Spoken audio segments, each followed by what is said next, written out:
Hi, I'm Jess, and welcome to my world. Looks like it.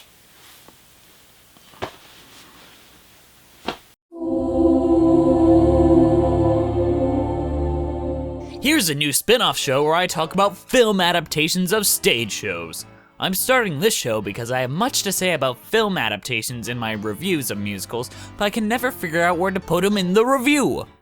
And it always seems to drag them down when I do. So I'm doing a separate show where I analyze the successes and failures of a stage-to-screen adaptation. In the last year, we've had quite a few. We've had Joyzy Boys, Annie, Into the Hoods, and today's topic, the last 5 years.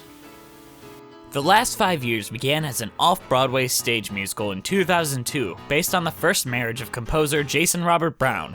Here, the couple is named Kathy and Jamie. I remember when I tried to write a musical about my last relationship. Girl,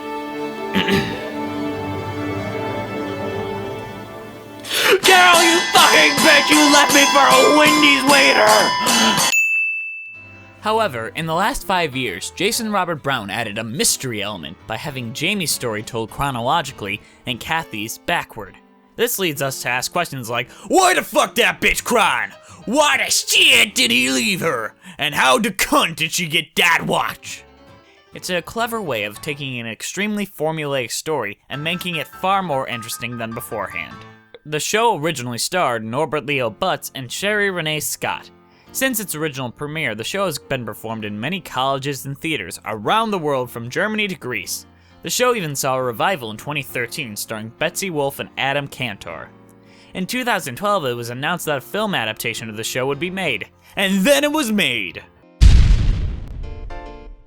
Since there are only 2 characters in the show, casting was either hit or miss. But it came out that rising star Anna Kendrick was to play the female lead in the show and Jeremy Jordan would play her lover.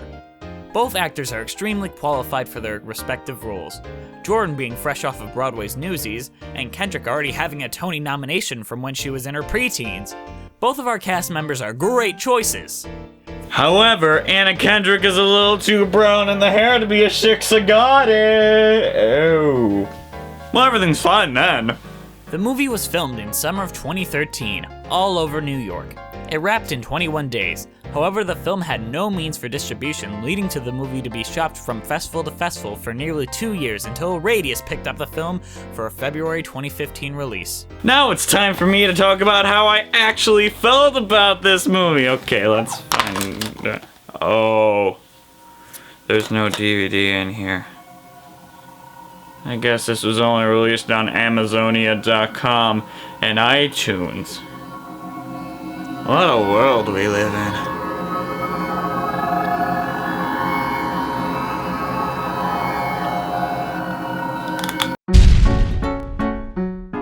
The movie was almost there, it really was. It's by far the movie with the most love and dedication to its source material without it feeling like a film play.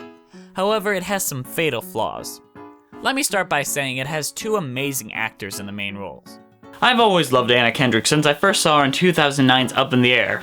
And let's just say, I didn't think her performance was up in the air. Cause she had a great performance in that movie. I'm fucking genius. Anna Kendrick completely sells her role as a struggling actress in a struggling marriage without becoming unlikable. She used the lyrics to her advantage in every song she was involved in, and she tends to steal scenes that her character was not even involved in. For example, in Jamie's song, If I Didn't Believe in You, the focus is entirely on Kathy because her reaction is the magic of that scene. I'm breaking my mother's heart. He's talking about his mother. Should I stop? Nah, that dick seems too good. Jeremy Jordan did a commendable job as Jamie as well. He oozed charm whenever he was on screen, but his fall to darkness was a little more abrupt than I was used to. There were also a few changes to Jamie's character that I do not agree with, one being higher than the others. In the original musical, Jamie is found in bed with another woman who he calls out to, begs to stay, and professes his love to. I had always assumed that Jamie had fallen in love with a woman so much that he felt compelled to have an affair with her, defending his actions to himself afterwards. And I had always assumed it was his publicist, Elise. However, the movie portrays Jamie having an affair with his wife, Aurora, and maybe this is Elise? But overall, he sleeps with tons of women, implied in earlier scenes as well. Holy Eponine's bra, Jamie, did you have to bang every extra on the set? He didn't bang his agent, though. He did not have sex with his agent. And she was the hottest one there! This minor change from one affair to multiple changes the character of Jamie to a man who fell in love with another woman at the end of his failing marriage to just an adulterous pig. It just does not work as well for me in the film's interpretation as it did in the stage. I also appreciate that this film pays tribute to its past incarnations, much in vein of the Les Miserables movie. I dropped it. I mean, here we have the original Kathy, Sherry Renee Scott. Here's the 2013 revival Kathy, Betsy Wolfe. Here's the musical's composer, Jason Robert Brown, playing piano and shit. Too bad they couldn't get Norbert Leo Butz. But I'm sure they couldn't take money out of their budget to accommodate his walker. One of my biggest issues with this film is the fact that it was not shot in a more competent manner. Not that I believe that Richard Lagubba is incompetent. I understand that this film was shot on a budget of $5 million in 21 days. However, much like the Les Miserables film, this musical was shot mostly on handheld, or as some call it, Shakey Cam. You see it a lot in action films when the director doesn't want you to see how bad the action choreography is, or to not show 10-year-olds being murdered. See the first Hunger Games for best example of that. Shaky cam can be used to great effects in some films. Take the first shot of Halloween, where the young Michael Myers murders his sister. This took many takes and the crew had to work around the camera to light the next location before the cameraman got there. In this current film, lighting did not seem to be anything the director was worried about, as seen once again in If I Didn't Believe in You, when the lighting conditions are so awful in some scenes and quite often the camera cannot keep up with the actors. However, the biggest sin with the shaky cam was during my favorite song, The Next 10 Minutes, which is the penultimate scene where Jamie and Kathy meet up in the middle with their proposal. This song is my favorite from the original show, and this film did not do it the justice it deserves. The first sin really is its location. Yes, Central Park is romantic, it's beautiful, and it does translate well to film. However, gazebos do not. Lighting is the most important element of filming anything, much like photography. Enough light must enter the lens to illuminate what is important in a scene. The song starts on the right track by going to the edge of the gazebo, allowing light to illuminate their faces. However, the scene then moves to the center of the gazebo. Now let me explain 3-point lighting to you. You need a key light that lights what you want seen. Then you need a fill light that helps light what the key light doesn't completely fill. Then you need a backlight that's dimmer than the first two to light the background. The issue with this scene is that there is a bright and sunny day behind them, and it overshines the two actors, and they're left backlit, almost like silhouettes. This works to great effect in scenes like If I Didn't Believe in You, but this scene should be successfully lit and should be done beautifully, and it isn't. Wait, who took that picture? Because here they are in that pose later in the movie. I mean, is there someone just on the other side of the gazebo just taking pictures of them? On top of all of that, this scene has the camera work of a drunk man, just walking around the two leads not being either in focus or properly lit. There are moments when the one singing is not fully on camera. The scene is a mess aside from its final shot that's perfectly filmed and lit. Why didn't you do the whole scene like this? Also, I may be alone in this thought, but how did they film New York and make it look as polished and clean as they did? I mean, Jesus Christ, it looks like some heavenly friggin' place. Have you actually been to New York? There's homeless people everywhere and it's a mess. Look at this. I may have expected Elmo and Big Bird to come walking down that friggin' street. And I'm not talking about the ones that are in Times Square.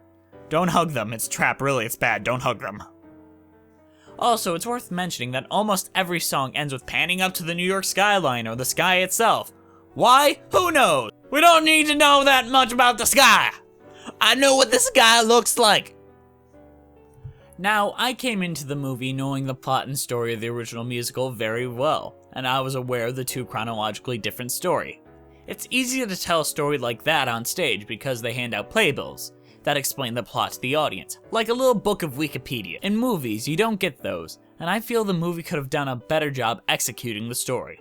I kept thinking back to how 500 Days of Summer handled the jumping storyline with all the dates coming at the bottom corner to explain where in the timeline we were. All this movie would have needed to tell the story to a mass audience was a little bit of text at the beginning of each song saying which of the 5 years they were in. Like Still Hurting could have been year 5, Shiksa could have been year 1, and so on. But I guess doing a bit of research beforehand is alright before watching a movie. It just makes it hard to give this film legs to last. And also a lot of idiots just can't watch it. You gotta let them think, and it's not a lot of people like thinking when they watch movies. Not to dwell on the negative, let's talk about some really genius scenes, such as the way the director handled scenes such as A Miracle Would Happen, where there are many scenes of occasions edited together with Jamie ranting about his sexual lot in life. It works really well.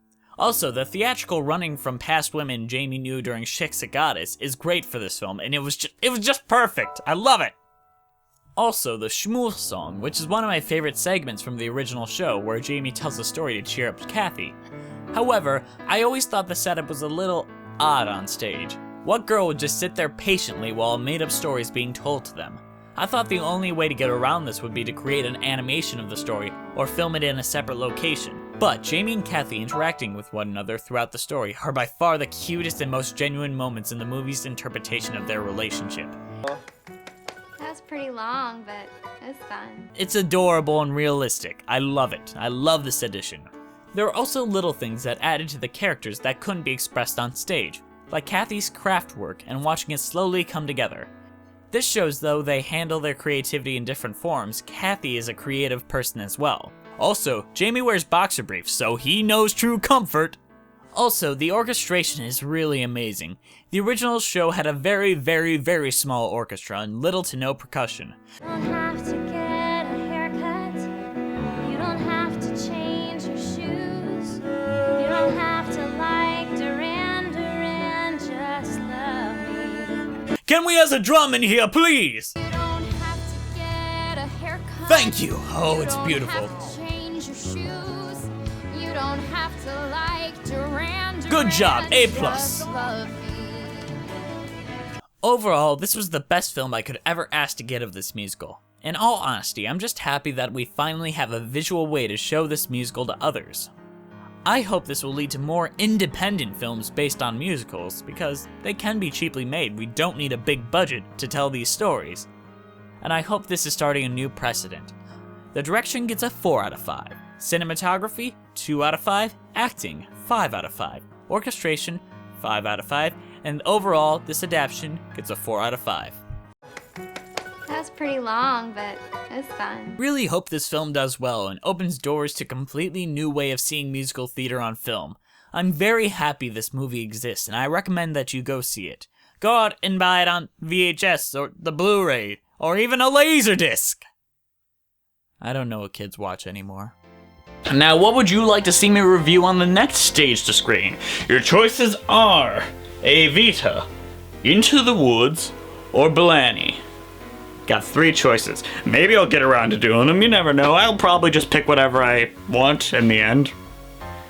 Hey guys, did you like this video? I sure did. No, I really didn't. It's kind of shitty. It's really badly made. I mean, how bland is this background?